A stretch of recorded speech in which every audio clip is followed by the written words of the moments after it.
Hello friends, আপোনালোকক আমাৰ এই টেষ্ট সাপোৰ্ট নবীন হাজদা ইউটিউব চেনেলটোলৈ স্বাগতম জনাইছোঁ। ফ্ৰেণ্ডছ, আজিৰ এই ভিডিঅ'টোৰ জৰিয়তে আপোনালোকক দেখুৱাম, যদিহে আপোনালোকে আত্মসহায়ক গোটৰ সদস্য হয় আৰু আপোনালোকে চৰকাৰৰ পৰা 10,000 টকা যদি লাভ কৰিব বিচাৰে, অৰ্থাৎ আপোনালোকে মুখ্যমন্ত্ৰী মহিলা উদ্যমিতা আঁচনিৰ জৰিয়তে আপোনালোকে 10,000 টকা যদি লাভ কৰিব বিচাৰে, তেতিয়াহ'লে আপোনাৰ ওচৰত কিছুমান যোগ্যতা অৰ্থাৎ ক্ৰাইটেৰিয়া থাকিব লাগিব। তেতিয়াহ'লেহে আপোনালোকে এই 10,000 টকাটো লাভ কৰিব পাৰে, অন্যথা আপোনালোকে 1 টকাও লাভ কৰিব নোৱাৰে। কিন্তু কেনেকৈ কি থাকিব লাগিব আপোনালোকৰ ওচৰত, তেতিয়াহ'লেহে আপোনালোকে এই টকাখিনি লাভ কৰিবলৈ সক্ষম হ'ব। চ' আপোনালোকে হয়তো বহুতে এই ফৰ্মখন অলৰেডি পাই থৈছে আৰু ফিলআপৰ ভিডিঅ' আপোনালোকে পাই থৈছে। যদি ফিলআপ কৰাৰ ভিডিঅ' আপোনালোকে পোৱা নাই, মোৰ ভিডিঅ' ডিছক্ৰিপশ্যনত এটা লিংক দি দিম। তাৰ জৰিয়তে আপোনালোকে এইখন ফৰ্ম কেনেকৈ ফিলআপ কৰিব লাগে গোটেইখিনি মই ভিডিঅ' বনাইছোঁ, আপোনালোকে চাই ফৰ্ম ফিলআপ কৰি ল'ব পাৰে।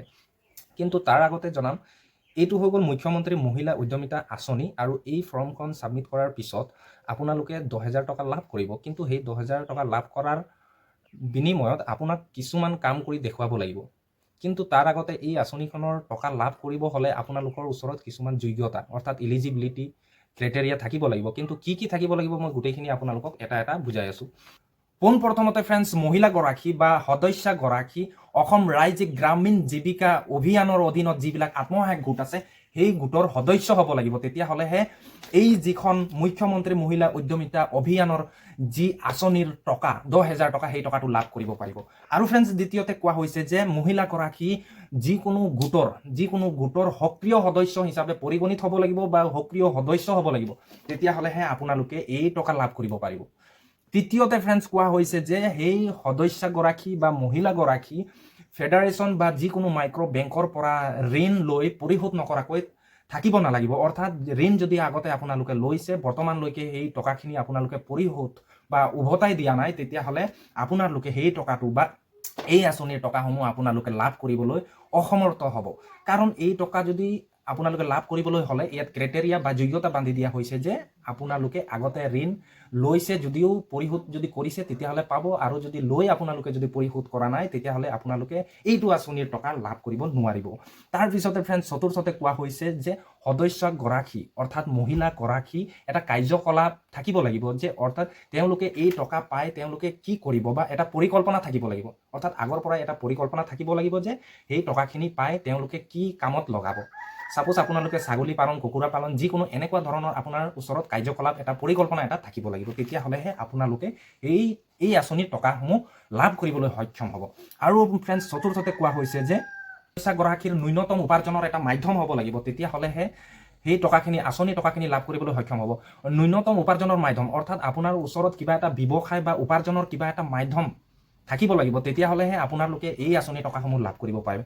তাৰপিছতে ফ্ৰেণ্ডছ, আপোনালোকক কোৱা হৈছে যে সাধাৰণ অন্যান্য পিছপৰা শ্ৰেণীৰ ক্ষেত্ৰত সদস্যগৰাকীৰ 3টাতকৈ অধিক সন্তান থাকিব নালাগিব, আৰু অনুসূচিত জাতি, চাহ জনজাতি, মৰাণ, মটক সম্প্ৰদায়ৰ ক্ষেত্ৰত 4টাতকৈ অধিক সন্তান থাকিব নালাগিব বুলি কোৱা হৈছে। চ' ফ্ৰেণ্ডছ, আপোনালোকে দেখা পাইছে ইয়াত যদিহে আপোনালোকে চাহ জনজাতি, অনুসূচিত জাতি বা অনুসূচিত জনজাতিৰ অন্তৰ্গত, তেতিয়াহ'লে আপোনাৰ ওচৰত 4টাকৈ, আৰু যিসকলে সাধাৰণ আৰু অন্যান্য পিছপৰা শ্ৰেণীৰ সদস্য হয় তেওঁলোকৰ ওচৰত 3টাকৈ অধিক সন্তান থাকিব নালাগিব। তেতিয়াহ'লেহে আপোনালোকে এই টকা লাভ কৰিব পাৰে। এনেকুৱাকৈ ক্ৰাইটেৰিয়া বা যোগ্যতা আপোনাৰ ওচৰত বান্ধি দিয়া হৈছে, তেতিয়াহে আপোনালোকে এই টকা লাভ কৰিব পাৰিব। তাৰ পাছত কোৱা হৈছে, যদি আত্মসহায়ক গোটৰ সদস্যগৰাকীৰ স্কুললৈ যাব পৰা বয়সৰ সন্তান আছে কিন্তু পঠোৱা নাই, যদি যাব পৰা বয়সৰ যদি সন্তান আছে আৰু এতিয়ালৈকে স্কুলত এডমিশ্যন বা নামভৰ্তি কৰোৱা নাই, তেতিয়াহ'লে তেওঁলোকেও এই টকা লাভ কৰিবলৈ নোৱাৰিব। কাৰণ তেওঁলোকৰ সন্তান অলৰেডি স্কুল যাব পৰা বয়সৰ হৈ আছে কিন্তু এডমিশ্যন দিয়া নাই, সেইটো কাৰণতো আপোনালোকৰ এই এপ্লিকেশ্যনখন ৰিজেক্ট কৰি দিয়া হ'বও পাৰে। তাৰপিছতে ফ্ৰেণ্ডছ, কোৱা হৈছে যে অমৃত বৃক্ষ আন্দোলনৰ সময়ত ৰোপণ কৰা পুলিটো আপোনাৰ ওচৰত থাকিব লাগিব।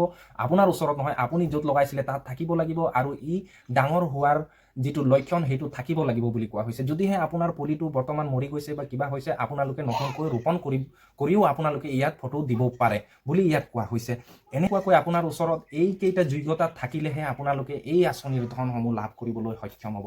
এই আঁচনিৰ ক্ৰাইটেৰিয়া বা যোগ্যতাসমূহ আপোনালোকে এই যিখন মুখ্যমন্ত্ৰী মহিলা উদ্যমিতা অভিযানৰ যিখন ফৰ্ম একেবাৰে বেক পিঠিত আপোনালোকে শেষৰ পিঠিত যদি যায়, শেষৰ পেজটোলৈ যায়, তেতিয়াহ'লে আপোনালোকে ইয়াতে দেখিবলৈ পাব সেই ইলিজিবিলিটি ক্ৰাইটেৰিয়া অৰ্থাৎ যোগ্যতাসমূহ গোটেইখিনি ইয়াতে লিখি দিয়া হৈছে।